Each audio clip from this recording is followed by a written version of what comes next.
बिस्मिल्लाहिर्रहमानिर्रहीम। अस्सलाम वालेकुम स्टूडेंट्स। आज हमारा टॉपिक है define electron affinity and give strength in periodic table. बेटा इलेक्ट्रॉन अफिनिटी और जो आयनाइजेशन एनर्जी है इसके फैक्टर्स और इसका ट्रेंड क्या है सेम है, बट बेटा इसकी डेफिनेशन में फ़र्क है। इलेक्ट्रॉन अफिनिटी बेसिकली वो एनर्जी है जो रिलीज़ होती है जब एक इलेक्ट्रॉन हम ऐड करते हैं किसी भी पार्शियल फील्ड इलेक्ट्रॉन में या वैलेंस शेल में, या आपके पास किसी का भी ऑक्टेट कंप्लीट करने के लिए हम जब किसी को इलेक्ट्रॉन की ज़रूरत होती है तो जब इलेक्ट्रॉन ऐड किया जाता है तो वो यूनिनेगेटिव एक इलेक्ट्रॉन में कन्वर्ट हो जाता है एक नेगेटिव आयन में, और उस दौरान एनर्जी रिलीज़ होती है तो ये एनर्जी क्या कहलाती है? Electron affinity.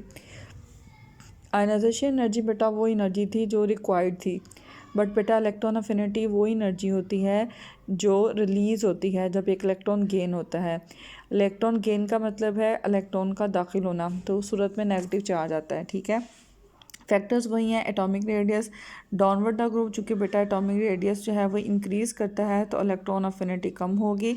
Atomic radius left to right जो है वो डिक्रीज़ करता है, तो इस तरह से इलेक्ट्रॉन अफिनिटी जो है वो क्या करेगी? इंक्रीज़ करेगी। तो ये भी इन्वर्स रिलेशन के साथ होते हैं, जैसे आपने आयनाइजेशन एनर्जी में पढ़ा। न्यूक्लियर चार्ज बेटा downward the group nuclear charge same रहता है, लेफ़्ट टू राइट इंक्रीज़ होता है, तो न्यूक्लियर चार्ज बढ़ेगा तो इलेक्ट्रॉन अफिनिटी बढ़ेगी, न्यूक्लियर चार्ज कम होगा तो इलेक्ट्रॉन अफिनिटी कम होगी। शील्डिंग इफेक्ट बेटा बढ़ता है तो इलेक्ट्रॉन अफिनिटी कम होती है, शील्डिंग इफेक्ट कम होता है तो इलेक्ट्रॉन अफिनिटी बढ़ती है। तो बेटा ये तीनों फैक्टर्स हैं जो कि हमने आयनाइजेशन एनर्जी में पढ़े थे और उनका ट्रेंड और इसका ट्रेंड सेम है। तो बेटा लेफ़्ट टू राइट अगर हम देखें पीरियड में तो इलेक्ट्रॉन अफिनिटीज़ इंक्रीज़ करती हैं और ग्रुप में क्या करती हैं? डिक्रीज़। एबनॉर्मलिटीज़ जैसे बेटा आयनाइजेशन एनर्जी में है, चूँकि आपके पास sp d and f orbitals होते हैं, इस तरह से बेटा इलेक्ट्रॉन अफिनिटीज़ में भी बेरिलियम है, मैग्नीशियम है, कैल्शियम है, इसमें 2 इलेक्ट्रॉन्स होते हैं और इनकमिंग इलेक्ट्रॉन आने का कोई चांस नहीं होता है, इसलिए बेटा इनकी इलेक्ट्रॉन अफिनिटी क्या होती है? कम होती है। इस तरह से बेटा नाइट्रोजन, फास्फोरस और आर्सेनिक हैं, ये हाफ फील्ड ऑर्बिटल्स लगते हैं। हाफ फील्ड का मतलब है 8 इलेक्ट्रॉन नहीं होते, 4 होते हैं या 5 होते हैं, इसलिए बेटा इनके भी इलेक्ट्रॉन गेन करने की कैपेसिटी क्या होती है? कम। तो गेन ज़्यादा करने की कैपेसिटी होती है, इसलिए इलेक्ट्रॉन अफिनिटी क्या होती है? कम होती है। और चूँकि बेटा नोबल गैसेस ऐसी हैं जिनकी इलेक्ट्रॉन अफिनिटी की होती नहीं है, क्योंकि इनका आटोमो शेल क्या होता है? कंप्लीट होता है। बेटा इसमें से शॉर्ट क्वेश्चन बन सकता है, ये बड़ा इंपॉर्टेंट है। Why the second value of electron affinity of an element is usually shown the with the positive sign. Very very important जो है वो शॉर्ट क्वेश्चन है। उसकी रीज़न देखिए बेटा, ये जो ऑक्सीजन है ये न्यूट्रल एटम है, इस पर कोई चार्ज नहीं है, तो जब बेटा एक इलेक्ट्रॉन इसने गेन करना होता है तो न्यूक्लियस पे चूँकि पॉजिटिव चार्ज और इलेक्ट्रॉन पे क्या होता है? नेगेटिव चार्ज, तो पॉजिटिव और नेगेटिव एक दूसरे को अट्रैक्ट करते हैं, तो प्रोसेस क्या होता है आपके पास? एक्सोथर्मिक। लेकिन जब बेटा दूसरा इलेक्ट्रॉन जाना होता है तो अब ये न्यूट्रल नहीं होता, इसके आटोमो शेल इसके ऊपर नेगेटिव चार्ज होता है, तो बेटा नेगेटिव को क्या करता है? रिपेल करता है। तो रिपल्शन को ओवरकम करने के लिए आपको एनर्जी की ज़रूरत होती है, इसलिए बेटा ये प्रोसेस क्या होता है? एंडोथर्मिक। ये वेरी वेरी इंपॉर्टेंट क्या है? Short question. उसके बाद बेटा नेक्स्ट है आपके पास इलेक्ट्रोनेगेटिविटी। डिफाइन इलेक्ट्रोनेगेटिविटी है, कहता है the tendency of an atom. बेटा एटम की वो टेंडेंसी जो इलेक्ट्रॉन पेयर को अपनी तरफ जो है वो शेयर करता है, अट्रैक्ट करने की कैपेसिटी रखता है, वो उस एटम की, उस एलिमेंट की क्या कहलाती है? इलेक्ट्रोनेगेटिविटी। यानी कि किसी भी एटम के इलेक्ट्रॉन पेयर को अट्रैक्ट करने की कैपेसिटी क्या कहलाती है? इलेक्ट्रोनेगेटिविटी। हमारे पास बेटा जो होमो न्यूक्लियर डायटोमिक मॉलिक्यूल होते हैं, होमोमीन क्या होते हैं? सेम। न्यूक्लियर का मतलब होता है न्यूक्लियस, डायटोमिक का मतलब है 2 एटम्स पर मुश्तमिल मॉलिक्यूल, जैसे हाइड्रोजन है। बेटा इन दोनों की इलेक्ट्रोनेगेटिविटी सेम है और इसलिए ये एटम्स शेयर करके बॉन्ड बनाते हैं, लेकिन वो एटम जो कि एक दूसरे के साथ डिफरेंट होते हैं, जैसे H और F है, इसमें हाइड्रोजन के इलेक्ट्रॉन लेने की कैपेसिटी कम है और F के इलेक्ट्रॉन देने की कैपेसिटी क्या है? लेने की कैपेसिटी क्या है? ज़्यादा। तो इसमें अनइक्वल शेयरिंग होगी, यानी हाइड्रोजन इलेक्ट्रॉन को कम अट्रैक्ट करेगा और फ्लोरीन ज़्यादा अट्रैक्ट करेगा, क्योंकि फ्लोरीन के इलेक्ट्रॉन अट्रैक्ट करने की कैपेसिटी क्या है? ज़्यादा। तो बेटा फ्लोरीन की इलेक्ट्रोनेगेटिविटी क्या होगी? ज़्यादा, और हाइड्रोजन की क्या होगी? कम। तो पॉलिन स्केल के मुताबिक बेटा ये स्केल हमारे पास स्टार्ट होता है, तो उसमें जो 0.7 है ये लोएस्ट इलेक्ट्रोनेगेटिविटी है। जब बेटा 1 से बढ़ती चली जाएगी तो इलेक्ट्रोनेगेटिविटीज़ की वैल्यू बढ़ती चली जाएगी। तो बेटा अगर हम इसकी ट्रेंड की बात करें तो लेफ़्ट टू राइट जाते हुए इलेक्ट्रॉन एक्टिविटीज़ इंक्रीज़ होती हैं क्योंकि न्यूक्लियर चार्ज बढ़ता है, शील्डिंग इफेक्ट क्या रहता है सेम, और एटॉमिक साइज़ क्या होता है डिक्रीज़ होता है, यानी फैक्टर सेम है। और ट्रेंड भी इलेक्ट्रॉन अफिनिटी और आयनाइजेशन एनर्जी से मिलता है। इलेक्ट्रॉन एक्टिविटी बेटा डिक्रीज़ करती है चूँकि साइज़ इंक्रीज़ करता है और शील्डिंग इफेक्ट क्या होता है इंक्रीज़। तो बेटा अगर आप देखें गौर करें तो हमने जो आयनाइजेशन पढ़ी, इलेक्ट्रॉन एफिनिटी पढ़ी, इलेक्ट्रॉन एक्टिविटी, इनकी डेफिनेशन में डिफरेंस है बट इनके फैक्टर्स एंड ट्रेंड क्या है सेम। लेफ़्ट टू राइट जाते हुए एटॉमिक नंबर बढ़ता है, शील्डिंग इफेक्ट सेम रहता है, नंबर ऑफ शेल सेम रहते हैं, इसलिए बेटा एटॉमिक रेडियस और आयनिक रेडियस बेटा लेफ़्ट टू राइट डिक्रीज़ होता है और डाउनवर्ड द ग्रुप इंक्रीज़ होता है। Ionisation energy, electron affinity, electron activity, left to right क्या करते हैं बेटा इंक्रीज़ करते हैं और डाउनवर्ड द ग्रुप डिक्रीज़ करते हैं।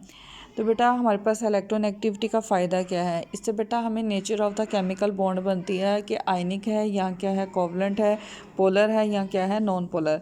तो उसके लिए उन्होंने कहा कि अगर दो बॉन्डेड एटम्स के दरमियान इलेक्ट्रॉन एक्टिविटी डिफरेंस जो है वो 1.7 से जो है वो ग्रेटर है तो देन वो कोवलेंट है, अगर लेस देन है अगर लेस देन है तो कोवलेंट है, इससे ग्रेटर है तो फिर उसके बाद क्या है उसका नेचर क्या है आयनिक। यानी इलेक्ट्रॉन एक्टिविटी डिफरेंस जितना ज़्यादा है केमिकल बॉन्ड उतना आयनिक है, उतना पोलर है, और अगर उसका इलेक्ट्रॉन एक्टिविटी डिफरेंस बहुत कम है, 0 है, 0.7 है, तो देन वो बेटा कोवलेंट इन नेचर है। ठीक है, तो क्या नॉन पोलर है, 0 के राउंड अबाउट होगा तो नॉन पोलर, 0.4 से लेके 1.7 होगा तो पोलर कोवलेंट बॉन्ड, और अगर 1.7 से लेस देन होगा तो फिर बेटा आयनिक बॉन्ड होगा। तो बेटा ये आपके पास इलेक्ट्रॉन एक्टिविटी था। उसके बाद टाइप्स ऑफ बॉन्ड आपने 9th में भी पढ़ी हुई है। हमारे पास आयनिक बॉन्ड होता है, कोवलेंट बॉन्ड होता है एंड कोऑर्डिनेट कोवलेंट बॉन्ड होता है। आयनिक बॉन्ड क्या होता है बेटा, जो इलेक्ट्रोस्टैटिक फोर्स ऑफ अट्रैक्शन यानी कशिश की कुव्वत की वजह से दो अपोजिट चार्जेस के दरमियान में इलेक्ट्रॉन देने और इलेक्ट्रॉन लेने की वजह से बनता है, उसे हम क्या बोलते हैं आयनिक बॉन्ड बोलते हैं। जैसे बेटा अगर हम लिविस थ्योरी के मुताबिक पढ़ें तो जिसके इलेक्ट्रॉन देने की ताकत ज़्यादा होती है यानी जिसके आयनाइजेशन एनर्जी कम होती है वो इलेक्ट्रॉन को लूज़ करता है, और जिसकी इलेक्ट्रॉन अफिनिटी क्या होती है हायर होती है वो इलेक्ट्रॉन लेने की कैपेसिटी ज़्यादा रखता है, तो उनके दरमियान में क्या बनता है आयनिक बॉन्ड। फॉर एग्जांपल अगर बेटा हम पोटाशियम को देखें, 8 और 2 10, 10 और 8 18 और 1 19, 19 इलेक्ट्रॉन होते हैं। आटम और शेल में एक इलेक्ट्रॉन होता है, वो एक इलेक्ट्रॉन लूज़ करके अपने ऑक्टेट को क्या करता है कंप्लीट। क्लोराइड के पास 7 इलेक्ट्रॉन होते हैं वैलेंस शेल में, वो एक इलेक्ट्रॉन गेन करके अपने 8 इलेक्ट्रॉन पूरे कर लेता है। पोटाशियम क्लोराइड में इसलिए ये आयनिक बॉन्ड जिसमें पोटाशियम ने इलेक्ट्रॉन को लूज़ किया और क्लोराइड ने इलेक्ट्रॉन को गेन किया, और इनके दरमियान एक बॉन्ड बनता है जिसे हम लैटिस बॉन्ड करते हैं, लैटिस क्रिस्टल कहते हैं, और इस एनर्जी को क्या कहते हैं लैटिस एनर्जी कहते हैं। इस तरह से बेटा कैल्शियम ऑक्साइड में देखा, कैल्शियम ने 2 इलेक्ट्रॉन को लूज़ किया और अपना ऑक्टेट कंप्लीट किया, ऑक्सीजन ने 2 इलेक्ट्रॉन को गेन किया और अपना ऑक्टेट कंप्लीट किया। इस तरह से ये कीटाइन और ये क्या बना एनाइन, तो ये आपके पास ये भी क्या है आयनिक बॉन्ड है।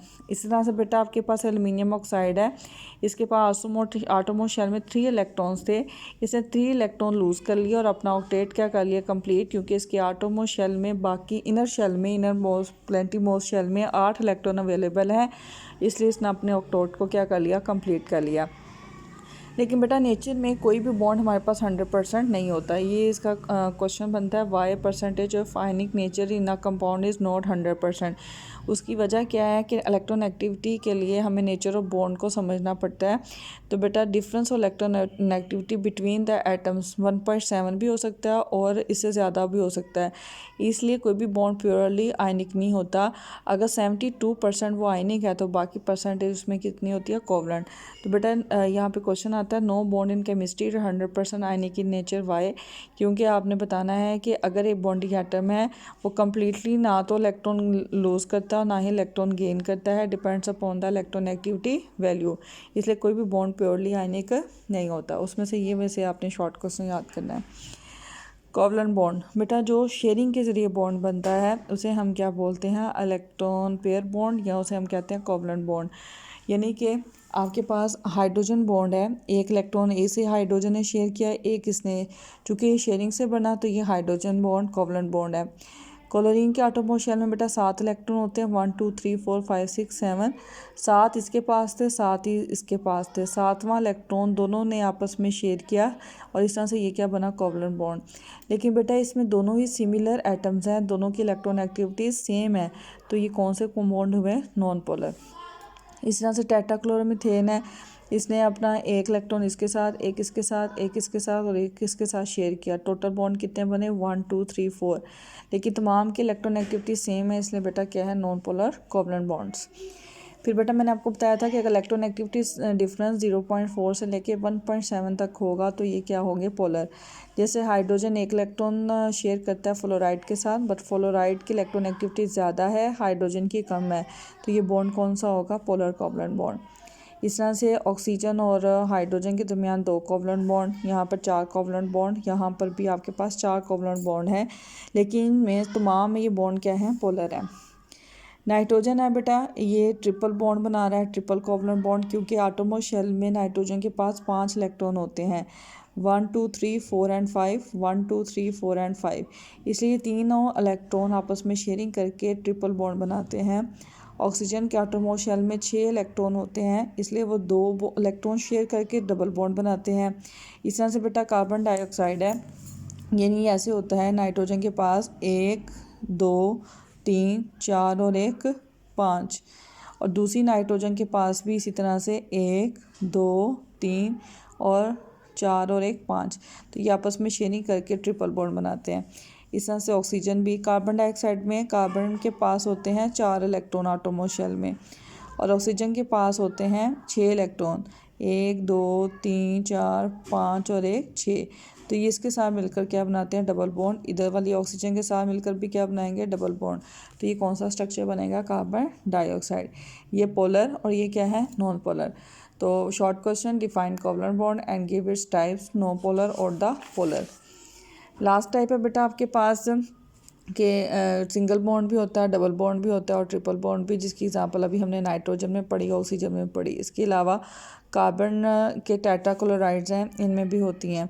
तो बेटा वो कहते हैं इसमें आपने मालिक्यूल्स में पोलर और नॉन पोलर की मालिक्यूल्स की बतानी है। ये एक्सरसाइज का क्वेश्चन नंबर 17 है।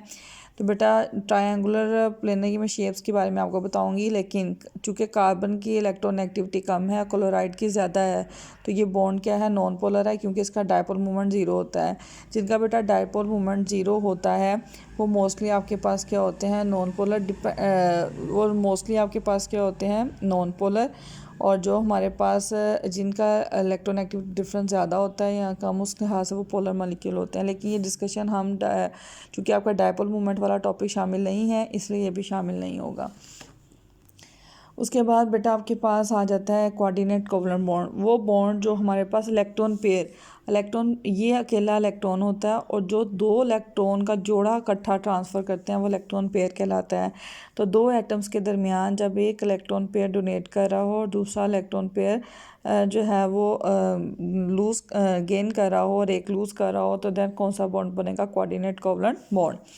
अब देखें बेटा नाइट्रोजन जो है अमोनिया और BF3 में देखें, नाइट्रोजन के बेटा आटोमो शेल में 5 इलेक्ट्रॉन्स होते हैं, 1s2 2s2 and 2p3। आटोमो shell में इसके 5 इलेक्ट्रॉन होते हैं, क्योंकि टोटल इसका एटॉमिक नंबर 7 होता है। तो बेटा 1 2 3 तो वो शेयर कर लेता है। ये जो 2 इलेक्ट्रॉन हैं वो इसके पास एज अ लोन पेयर होते हैं, और बोरोन के पास चूँकि आपके पास 3 इलेक्ट्रॉन्स होते हैं, वो तीनों ही शेयर कर लेता है, इसके पास कोई इलेक्ट्रॉन पेयर नहीं होता। तो बेटा ये इलेक्ट्रॉन पेयर डोनेट करता है और ये एक्सेप्ट करता है। जो बेटा डोनर होता है उस पर पॉजिटिव चार्ज और जो एक्सेप्ट करता है उस पर नेगेटिव चार्ज। तो ये जो बॉन्ड आपके पास बनता है इसको हम क्या कहते हैं, कोऑर्डिनेट कोवलेंट बॉन्ड। और इसकी पहचान होती है इसका ये हैरो, ये बेटा डोनर को शो करता है और एरो हेड किसको शो करता है, एक्सेप्टर को। इस तरह से सेकेंड एग्जाम्पल देखें, हाइड्रोनियम है, हाइड्रोजन और हाइड्रोजन आने वाला इलेक्ट्रॉन डेफिशिएंट है, इसके पास ये पूरा इलेक्ट्रॉन पेयर है। तो अगर ये एक इलेक्ट्रॉन पेयर डोनेट कर देगा तो ये डोनर और ये एक्सेप्टर बनेगा। और ये देखें, ये जो आपको एरो हेड नज़र आ रहा है ये क्या बन जाएगा, कोऑर्डिनेट कोवलेंट बॉन्ड। इस तरह से बेटा ये इलेक्ट्रॉन पेयर इसको देगा, इस पर पॉजिटिव चार्ज आ जाएगा क्योंकि ये इलेक्ट्रॉन डेफिशिएंट बन गया और इसने इसको इलेक्ट्रॉन डोनेट कर दिया। इस तरह से बेटा ये इलेक्ट्रॉन डोनेट कर रहा है, इस तरह से ये इलेक्ट्रॉन डोनेट कर रहा है और ये ले रहा है, ये भी क्या बन गया, कोऑर्डिनेट कोवलेंट बॉन्ड और अमोनियम आयन बन गया। इस तरह से बेटा फास्फीन है फास्फोरस से रिलेटेड, ये इलेक्ट्रॉन पेयर देता है और फास्फोरस पे पॉजिटिव चार्ज आ जाता है। तो ये सारे कोऑर्डिनेट कोवलेंट बॉन्ड आ जाते हैं। क्वेश्चन आता है आपके पास define coordinate covalent bond and give its types. लेकिन बेटा ये सारे शॉर्ट क्वेश्चन है, लॉन्ग क्वेश्चन के लिहाज से इंपॉर्टेंट नहीं है। ओके बेटा, अल्लाह हाफिज़।